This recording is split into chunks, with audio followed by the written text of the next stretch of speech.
Screen पे चल रहे इन प्रीमियम फ्रेंच वॉल डिज़ाइन को ज़रा देखिए। है ना कितने खूबसूरत और कमाल के। मगर कमाल की बात ये है कि ये सारे डिज़ाइन सिर्फ़ एक ही चीज़ से बनाए गए हैं, वॉल मोल्डिंग से। और अगर आप लोग भी यही सारे डिज़ाइन अपने घर में बनवाना चाहते हैं, लेकिन समझ में नहीं आ रहा कि इसी वॉल मोल्डिंग से कैसे बनाएँगे, कहाँ से मटेरियल लेंगे, कौन-सी वॉल मोल्डिंग बेस्ट रहेगी, किस तरह का डिज़ाइन होगा, तो मैं ये सारी चीज़ें आपको गाइड करने वाला हूँ। आप बिल्कुल सही चैनल पर आए हैं। तो अस्सलाम वालेकुम, मेरा नाम है ग़ुफ़रान खान और आप लोग इस वक़्त मौजूद हैं डीलक्स इंटीरियर पे।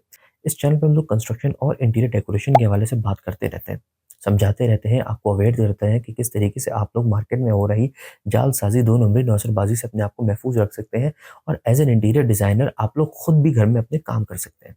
सो सबसे पहले शुरुआत करते हैं कि वॉल मोल्डिंग एक्चुअली कहाँ कैसे जाता है। वॉल मोल्डिंग बेसिकली एक तरह की बिडिंग भी कहा जाती है, गोले भी कहा जाते हैं, वॉल की पट्टियाँ भी कहा जाता है। हर जगह अलग नाम से पुकारा जाता है मगर होती तो बेसिकली ये एक ही चीज़ है। तो इसमें भी कैटेगरीज़ आ जाती हैं, ये पीवीसी की होती है, ये लकड़ी की होती है, एमडीएफ, एचडीएफ की भी होती है। डिपेंड करता है कि आपकी कंडीशन क्या है वॉल की, उस हिसाब से ये वॉल मोल्डिंग्स को चूज़ किया जाता है। अगर तो आपके घर में पेंट का काम ऑलरेडी हो चुका है, आपकी वॉल बिल्कुल फिनिश है, चाहे वॉलपेपर हुआ हुआ है, चाहे इसपे ग्राफिक हुआ हुआ है, चाहे जो मर्ज़ी चीज़ हुई है, लेकिन आपकी वॉल बिल्कुल रेडी है, उसमें कोई काम नहीं करना, तो आप लोग मूव करेंगे पीवीसी की वॉल मोल्डिंग की तरफ। क्योंकि पीवीसी की वॉल मोल्डिंग बहुत ज़्यादा फिनिश्ड होती है, वो बहुत अच्छी लगती है और उसको लगाना तो ख़ैर लगाना तो सबको ही आसान होता है, उसको आप सीलेंट से भी आसानी से लगा सकते हैं, बट उसको कट करने की एक महारत होती है। दूसरे नंबर पे आ जाती है आपकी एचडीएफ, एमडीएफ, ये सारी चीज़ें लकड़ी की, ये आपकी तब लगाई जाती हैं जब आपकी दीवार के अंदर अभी कलर होना बाकी है, क्योंकि ये सारी चीज़ें माँगती हैं कलर।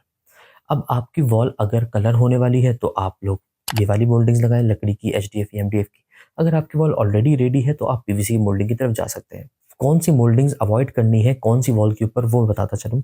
सबसे पहली चीज़ ये है कि अगर आपकी वॉल में ज़रा-सी भी सीपेज है, सीलन है, रह चुकी है, आपने उसको सही करवा ली है बट स्टिल कभी-कभी वो सीपेज प्रॉपर नहीं जाती है, वो दोबारा आ जाती है। तो आपने वहाँ पे सबसे ज़्यादा जिस चीज़ से अवॉइड करना है वो होगी आपकी पीओपी की, दूसरे नंबर पे एचडीएफ, एमडीएफ की और एट लास्ट आप लोग देखेंगे वुड की। क्योंकि देखिए चाहे आप जो मर्ज़ी इनमें से चूज़ करें, जो सबसे ज़्यादा रिस्की होती है वो पीओपी की होती है क्योंकि पीओपी की अपने हाथ से बनाई जाती है। एक नॉर्मल सा पीओपी डाला जाता है, उसके बाद एक डिज़ाइन बनाया जाता है, तो वो अगर आपसे टूट जाए, ख़राब हो जाए, किसी भी चीज़ से, चाहे सोफ़ा लगने से, कोई भी चीज़ लगने से, तो वो आप दोबारा खुद नहीं बना सकते। इन द मीन टाइम आपके पास जो वो दूसरी वॉल ट्रिम्स होती हैं, आप मार्केट से उसी साइज़ की, उसी डिज़ाइन की लाते हैं और वो खुद भी लगा लेते हैं, बाद में चाहें तो उसको कलर कर लेते हैं। एनीवेज़, अगर आप लोग चाहते हैं कि ये सारा काम एक प्रोफ़ेशनल से करवाया जाए, तो इंटीरियर डेकोरेशन आपके सामने बैठा है। मेक श्योर डिस्क्रिप्शन में या अभी जो स्क्रीन पे नंबर चल रहा है, आप इससे राब्ता करें, मेरी टीम आपको रिस्पॉन्ड करेगी और आप लोग मुझसे फ्री कंसल्टेशन या फ्री कोड जनरेट करवा सकते हैं। काम कराना ना कराना आपकी मर्ज़ी, बट एटलीस्ट आप लोगों के साथ बहुत सारे आइडियाज़ शेयर कर सकते हैं। ओके, सो अब आपने अपनी वॉल की कंडीशन देख ली, उसके अकॉर्डिंगली आपने वॉल ट्रिम भी देख ली। बहुत सारे लोग आई नो मेरी पिछली वीडियो देख कर आए हैं, जो नहीं देख कर आए उनको मैं बताता चलूँ कि ये एक वॉल थी जिसके दोनों तरफ फ्रेंच वॉल का डिज़ाइन बनाया गया है। ये डिज़ाइन आपने जैसे देखा, ये प्रीमियम फ्रेंच वॉल डिज़ाइन है और ये डिज़ाइन जो भी स्क्रीन पे चल रहा है, ये इसकी दूसरी तरफ हुआ हुआ है। अब ये कैसे बनाना है, कहाँ से बना, कैसे बना, बहुत सारी चीज़ें मैं आपको पिछली वीडियो में कवर कर चुका हूँ, तो इस वीडियो में जो मैं कवर कर चुका हूँ उसके हवाले से ज़्यादा बात नहीं करने वाला। ओके, सो मैं अब लेके चलता हूँ आपको अपने प्रोजेक्ट की तरफ।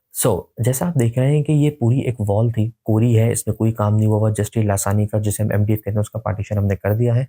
तो मेन चीज़ जो सबसे पहले आती है वो आ जाती है मार्किंग। विदाउट मार्किंग किसी से काम नहीं कीजिएगा, ना करवाइएगा क्योंकि उसमें आपको हमेशा मसले आते हैं। तो सबसे पहले आ जाएगी मार्किंग। आपने मेजर करना है, सेंटर करना है, सिमेट्री बनानी है प्रॉपर तरीके से। अगर आप लोग मेजरमेंट करते हुए भी ये नहीं देखेंगे कि कौन-सा खाना बड़ा है, कौन-सा छोटा है, ऊपर खाना देना है आपने बॉक्स, नीचे नहीं देना है, तो वो एक्स-वाई-ज़ेड वो सारी चीज़ें, तो वो आपका प्रॉब्लम आ जाएगी। तो वो जब आप काम को करने खड़े होंगे तो आप पट्टियाँ गलत काट देंगे तो फँस जाएँगे। अच्छा, तो मार्किंग के लिए सबसे पहले आप लोगों ने दीवार का सेंटर निकाला, उसके बाद आपने अपना डिज़ाइन देखा। डिज़ाइन चूज़ करने के लिए आप लोग गूगल जा सकते हो, पिंटरेस्ट कर सकते हो, एआई से कुछ थोड़ी हेल्प ले सकते हो, वरना फिर आप एक चैनल है डीलक्स इंटीरियर, वहाँ जाएँ, जल्दी से सब्सक्राइब करें और यहीं पे आप लोगों को बहुत सारे आइडियाज़ मैं दे दिया करूँगा। तो मैं यूज़ कर रहा हूँ पौने इंच की पट्टी जो है, बेसिकली ये थोड़ी-सी कोर्गुलेटेड स्टाइल होती है, हाफ राउंड होती है और लेंथ बेसिकली ये 8 फीट की आती है। इसके अलावा ये याद रखिएगा कि जब भी आप वॉल मोल्डिंग परचेज़ करने जाएँगे या कोई भी काम शुरू करते हैं, तो सबसे पहले उसकी प्रॉपर मेज़रमेंट करने के बाद आप देखें कि आपको मटेरियल कितना रिक्वायर्ड होगा। लेट्स सपोज़ आपकी जो भी वॉल है, उसका आपका जो भी रनिंग फिट उसका लेंथ आप निकालते हैं, उसको 8 से डिवाइड कर दीजिएगा ताकि आपको पता चल जाए कि आपको लेंथ कितनी लेनी है, क्योंकि ये 8 फीट की एक लेंथ होती है। अब जो नेक्स्ट स्टेप आता है, वो आता है इसको कट करने का। कट करना इंतहाई महारत वाला काम है। हम लोगों ने बेसिकली इसको 90 डिग्री लगाना था, तो 45-45 के हम लोग इन दोनों को काटेंगे तो ये 90 डिग्री बनेगा। स्क्रीन पे इमेज आपको वीडियो चल रही है, आप देख रहे हैं कि किस तरीके से इसको कट किया जा रहा है। अगर आप इसको कट करते हैं वो वाले पोर्शन से, वो वाले हिस्से से, वो वाली साइड से जहाँ से इस पे डिज़ाइन बना हुआ है, तो जब आप कट करेंगे तो जो लोग काम करते हैं उन्हें अंदाज़ा है कि इसमें क्योंकि डिप्स आ रहे होते हैं, तो वो आपकी लकीर कभी भी सीधी नहीं आती। तो जब लकीर सीधी नहीं आती तो देयर आर पॉसिबिलिटीज़ कि आप उसको जो काटें वो भी गलत ही काटेंगे स्क्रीन। तो इसीलिए आप उस पट्टी को गलत ना काटें, आप उसको फ्लिप करें और ये मेक श्योर करें कि अगर आपकी जो पट्टी है, जो मोल्डिंग है, उसको आपने अंडरकट करना है क्योंकि डेफ़िनिटली अंडरकट होता है। लेट्स सपोज़ ये स्ट्रेट पट्टी है, अब अगर आपने इसको इस पट्टी के साथ 45 डिग्री के एंगल पे लगाना है, तो आप इसको अंडरकट करेंगे लाइक दिस, ओके? तो इस तरह आपने इसको कट करना है मोल्ड कर फ्लिप करके और उसके बाद आपने इसको मेज़र करना है। मेज़रमेंट करते हुए भी आपने इसको हायर एंड पे लगाना है, लोअर एंड पे नहीं लगाना, अदरवाइज़ मेज़रमेंट आपकी खराब आएगी। तो अगेन ये डिग्री कट करेंगे, इसको डिग्री कट करना कहते हैं और उसके बाद इनको सारी को कट करके आपकी तमाम चीज़ें रेडी हो जाएँगी। बट मैंने तो सारी कट कर ली थी because I know what I am doing is perfect and right. आपके केस के अंदर आप पहले 1 से 2 पट्टी काटें, उनको आपस में रख के देखें। इफ दे आर परफेक्ट, उनकी अलाइनमेंट बिल्कुल ठीक आ रही है, तो आप आगे इसको फर्दर प्रोसेस को लेके चलें, अदरवाइज़ वहीं पे रुकें और अपनी मिस्टेक को देखें, उसमें आपने क्या गलती की है, ताकि मज़ीद आपकी नुकसान ना हो, जो एक पट्टी वेस्ट हुई है, बाकी सारी ना हो। अच्छा, अब ये चीज़ करने के बाद शुरुआत हो जाती है इंस्टॉल करने की। पहले आपने एक खाना लगा के देखा। मैंने बेसिकली सारी पट्टियाँ काट दी थी, तो जैसे स्क्रीन पे आप देख रहे हो क्योंकि ऑब्वियसली बात है perfection is everything and experience is something. तो उस तरह से मैं काम करता रहा और हमारे एक हमने पहले बॉक्स लगाया। अब आप ये देखिए मैंने बॉक्स लगाने के लिए मैं आपको एक प्रो टिप देता चलूँ, अगर ये स्किप कर दोगे तो समझ में नहीं आएगा। प्रो टिप ये है कि जब भी आप बनाएँ तो सबसे पहले आपने किसी भी एक तरफ से शुरू करना है। 2 पट्टियाँ आमने-सामने आपने नहीं लगानी, एक पट्टी एक तरफ से शुरू करें। मैंने लेफ्ट हैंड से शुरू करी, एक पट्टी लगाई, एक मोल्डिंग लगाने के बाद मैंने जो दूसरी मोल्डिंग लगाई, इन दोनों को एक-एक कील से रोका मैंने और वो भी मैंने प्रॉपर फिक्स नहीं किया, उसको थोड़ी-सी मैंने स्पेस दी है ताकि वो मूव हो। जब मैं इन 3-4 को एटलीस्ट लगा लूँ, 3 को लगा लूँ, तो उसके बाद जाके मैं इसके गैप्स खत्म करूँ। अब आप देख रहे होंगे स्क्रीन पे मैं किस तरीके से लगा रहा हूँ। पहले एक-एक कील लगाई, उनको रोका आपस में, फिर उसके बाद उनको प्रॉपर फिक्स कर दिया उसके गैप को रिड्यूस करके। अगर आपकी सारी चीज़ें बिल्कुल ठीक जा रही हैं, आपके गैप्स बिल्कुल अलाइन आ रहे हैं, आपकी पट्टियाँ बिल्कुल आपकी मार्किंग के ऊपर आ रही हैं, तो ऑब्वियसली आप जो काम कर रहे हैं वो बिल्कुल अप टू द मार्क है और अब आप डेफिनिटली उसके अंदर कोई मिस्टेक नहीं कर रहे। तो just go with the flow, आप बिल्कुल ठीक चल रहे हैं, चलते रहिए। अभी मैंने इसमें सिर्फ सिंगल मोल्डिंग के बॉक्सेस लगाए हैं और इसका लुक आपके सामने कितना अच्छा निकल के आया है। तो यही सैटिस्फैक्शन होती है, आपका काम आप अच्छा कर रहे हो, आपको अच्छा लग रहा होता है, तो आपको मोटिवेशन यही काम दे रहा होता है। तो अब मैंने बेसिकली डिज़ाइन चूज़ किया था, उसके अंदर इसके अंदर एक और बॉक्स बनना था, अब बॉक्स विद इन बॉक्स और उसके बीच में एक्रेलिक की हम लोगों ने एक स्ट्रिप भी लगानी थी, वो आगे चल के आप इसमें देखेंगे किस तरह लगेगी। सो फॉर दैट मुझे अगेन इसकी मेज़रमेंट करनी थी और उस मेज़रमेंट के लिए मैंने ये स्ट्रिप ली। उस स्ट्रिप को मैं साथ-साथ रखता रहा और मैंने मज़ीद उसको कट करना शुरू किया। यहाँ पे 2 ऑप्शन होते हैं काम करने के। पहला ये होता है कि मैंने 1 इंच की मैंने वो एक्रेलिक की स्ट्रिप लगानी, तो मैंने 1 इंच का गैप दिया 4th कॉर्नर से और मैंने मार्किंग करना शुरू करी। Again marking is the key, उसको ध्यान से मार्किंग करी सारी तरफ। एक ऑप्शन ये आ जाता है। दूसरा ऑप्शन आपके पास ये आ जाता है कि आप इंस्टेड ऑफ मेज़र करके मार्क करें, आप डायरेक्टली वो जो एक्रेलिक स्ट्रिप है वो रखें, मार्क करें और सीधी लकीर उसके साथ-साथ खींच दें। तो इसमें आपका ज़रा टाइम बच जाता है, तो मैंने तो इसी तरह किया। और उसके बाद फिर आप जब इंस्टॉल करने की बारी आती है, तो आप उससे पहले अगेन वही सारा प्रोसेस रिपीट होगा। आप उसको प्रॉपर कट करेंगे, कट करने के बाद आप उसको एक तरीके से लगा के देखने की कोशिश करें कि अगर आपकी पट्टी बिल्कुल गैपलेस आ रही है, उसमें कोई भी गैप्स नहीं आ रहे, good for you, complete cut कर दें या लगाना शुरू। अच्छा, अब जब आपने छोटे वाले बॉक्स भी काट लिया, बड़ा वाला भी काट लिया, जब इसको आप लगा रहे हैं, तो आप देखें इसका कितना ज़बरदस्त एक सिमेट्री का लुक आ रहा है। आप इंतहाई गौर से देखें कि जो गैप्स हैं वो बिल्कुल इवन हैं, बराबर हैं। हर तरफ से 4 कॉर्नर्स, 4 एजेस आपके 4 साइड 1 इंच के गैप से ही आ रही हैं। कहीं पे भी हवा बराबर भी फ़र्क नहीं है क्योंकि अगर कहीं पे भी हवा बराबर फ़र्क आया, तो आपके हाथ में ये जो स्ट्रिप होगी ना, ये लगेगी नहीं फिर उसके अंदर क्योंकि आपकी वो स्ट्रिप तो बिल्कुल सीएनसी कट होती है, वो 90 डिग्री के हिसाब से बिल्कुल स्ट्रेट कट होती है, तो उसमें तो चांस ही नहीं है कि कोई लहर हो या फिर वो अनइवन हो। तो आपको भी बिल्कुल इवन काम करने के लिए वो जो मोल्डिंग है उसको प्रॉपर सीधा बिठाना पड़ेगा। वो आप स्ट्रिप रखें और उसके बाद वो मोल्डिंग रखें, हैमर कर दें। अपने-अपने काम करने के अंदाज़ है, मेरा आपके सामने है। और हाँ, जब ये काम हो रहा था तो दरवाज़ा तो रह ही गया था भाई, उसको कैसे भूल सकते थे? तो हमने फिर दरवाज़े पे भी लगाई। बुरा लग रहा था अकेला दरवाज़ा ऐसे तो हमने कहा ये डिज़ाइन तो हो ही रहा है तो दरवाज़े पे भी सिमिलर मेजरमेंट का डिज़ाइन बना देते ताकि हमारे बॉक्सेस की सिमेट्री एक जैसी हो जाए। हालाँकि आप अगर गौर करें तो दरवाज़ा क्योंकि हाइट में 7 फीट है, बाकी हाइट जो है वो 8.5 फीट है। ऊपर का एक गैप आ रहा है उसको मैंने एक छोटा-सा आपका रोशनदान बना दिया शीशे लगा के, बट जो बीच का हमारा पैसेज है उसमें मैंने डिज़ाइन अपना बराबर रखा है। स्मॉल बॉक्सेस का एक एक जैसा रखा है, बड़े वाले बॉक्सेस का एक जैसा रखा है। अब आपका ये सारा डिज़ाइन आपने फाइनल कर दिया, ज़रा इसका लुक तो देखें, है ना? ये भी अच्छा खूबसूरत कमाल का, बट ये अधूरा है डेफ़िनेटली। आप चाहें तो इसको इस तरह भी कर सकते हैं कि आप इसमें विनरिंग कर दें, इसको पॉलिश कर दें, तो वो भी आपको एक बहुत अच्छा गोल्डन पे गोल्डन लुक दे सकता है। अगेन हम करेंगे कभी तो आपको उसको भी शेयर करेंगे प्रोजेक्ट। तो आफ्टर डूइंग दिस हमारे पास जो नेक्स्ट प्रोसेस है वो आता है फिलिंग का। वॉल पुट्टी लेंगे, वॉल पुट्टी लेके आप फिलिंग करना शुरू करेंगे। फिलिंग आपके तमाम गैप्स में होगी, आपकी जो शीट का गैप है उसके अंदर आएगी, कहीं क्रैक है, कहीं पे स्क्रू है, कील है, किसी भी किस्म का सुराख है, कोई भी गैप है आप उसको कवर करेंगे। तो मैंने वो भी यूज़ किया है, साथ में थोड़ा-सा प्लास्टर ऑफ पेरिस, वो इसलिए यूज़ किया है कि मेरे पास कहीं-कहीं पे गैप थे बहुत ज़्यादा, क्योंकि दीवार में अनइवन होती है। कहीं-कहीं ऐसा भी होता है कि एक तरफ से वॉल बिल्कुल ठीक होती है, दूसरी तरफ से वॉल में 2-2 से 3-3 इंच का गैप भी आ रहा होता है, तो हम लोग उसको कवर करने के लिए वॉल पुट्टी से बेहतर रहता है, आप प्लास्टर ऑफ पेरिस भी यूज़ कर सकते हैं, तो मैंने वो भी यूज़ किया साथ में। अब बारी आ जाती है जो हमने वॉल पुट्टी अप्लाई की है उसको सैंड करने की। सैंड करने का एक बहुत ज़बरदस्त सा नुस्खा है, मैं आपको बताता चलूँ। आपने एक छोटा-सा लकड़ी का पीस लेना है और उसके साथ आपने एक जो हमारा रेगमाल का आप लेंगे, सैंड पेपर लेंगे, उसको 4 पीसेज़ में आप डिवाइड करके कट करेंगे। जो 1/4 होगा वो आप लें और उसको इस तरह से आप 3 क्वार्टर में रैप कर लें और उस पीस को जब आप पकड़ेंगे इस कॉर्क को और उसके बाद उसको आप रब करेंगे, जिस पोज़ीशन में भी करें, डायगोनल और clockwise, anti clockwise, up and down, diagonal, जो मर्ज़ी आपको सूट करे।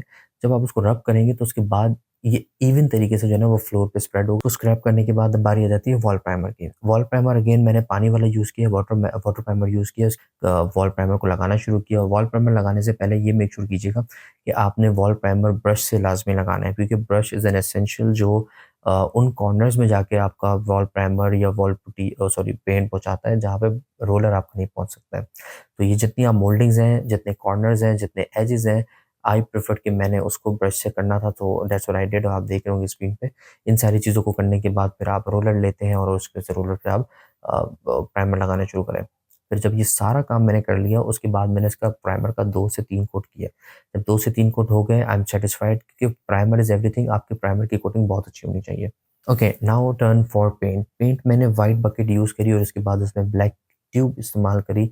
मैंने जो पीछे वाला डिज़ाइन किया था, जो आपने पिछली वीडियो में ज़रूर देखिएगा जाके, जिन्होंने नहीं देखा उनके लिए बता रहा हूँ कि मुझे थोड़ा-सा लाइट टोन यूज़ करना था, बट यहाँ पे मैंने उसको थोड़ा-सा और डार्कन किया। डार्कन का रीज़न ये था कि रूम के हवाले से मुझे थोड़ा-सा डार्कन प्रेफ़र करना था और अगेन ये कि मुझे व्हाइट मोल्डिंग को पॉप करना था बीच में, तो मेरे हिसाब से मैंने वो डार्क यूज़ किया। मैंने बेसिकली वॉल पेंट जो किया है, वो भी मैंने वाटर मैट यूज़ किया है और इसके भी मैंने 2 से 3 कोट किए। अब आपके सामने इसका लुक निकल के आता जा रहा है और कितना खूबसूरत लग रहा है। अगेन मैं वही बात कह रहा हूँ कि आपको जो अपना काम करना है, वो इसी तरह करना है।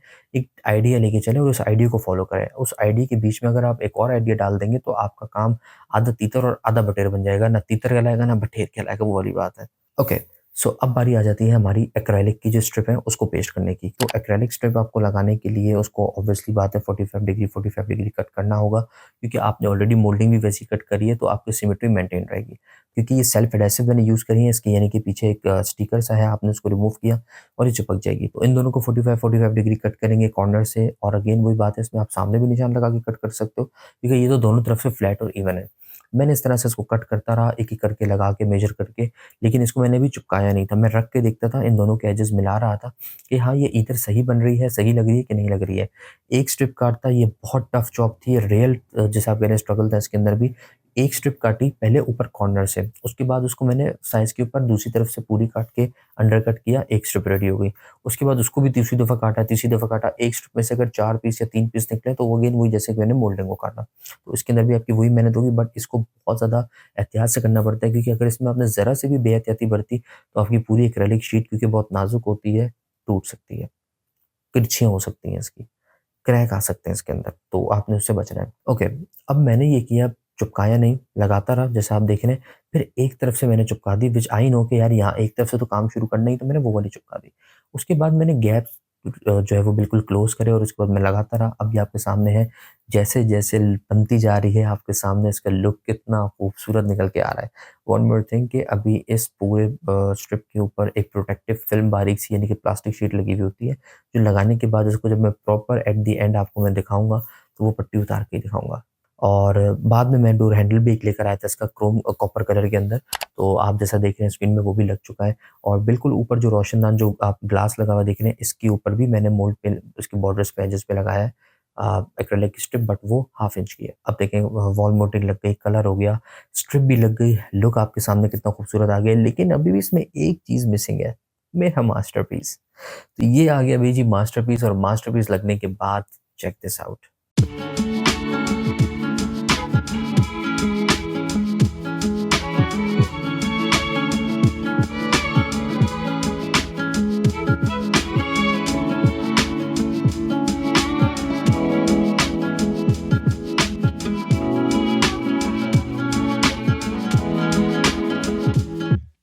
जी, तो फिर बताएँ कैसा लगा आपको ये? मैंने आपको इसी एक वॉल के दोनों साइडों पे फ्रेंच वॉल बनाकर दिखाया, और दोनों तरफ ही बहुत ज़्यादा खूबसूरत मिनिमलिस्टिक और लग्ज़रियस डिज़ाइन आपको देखने को मिला।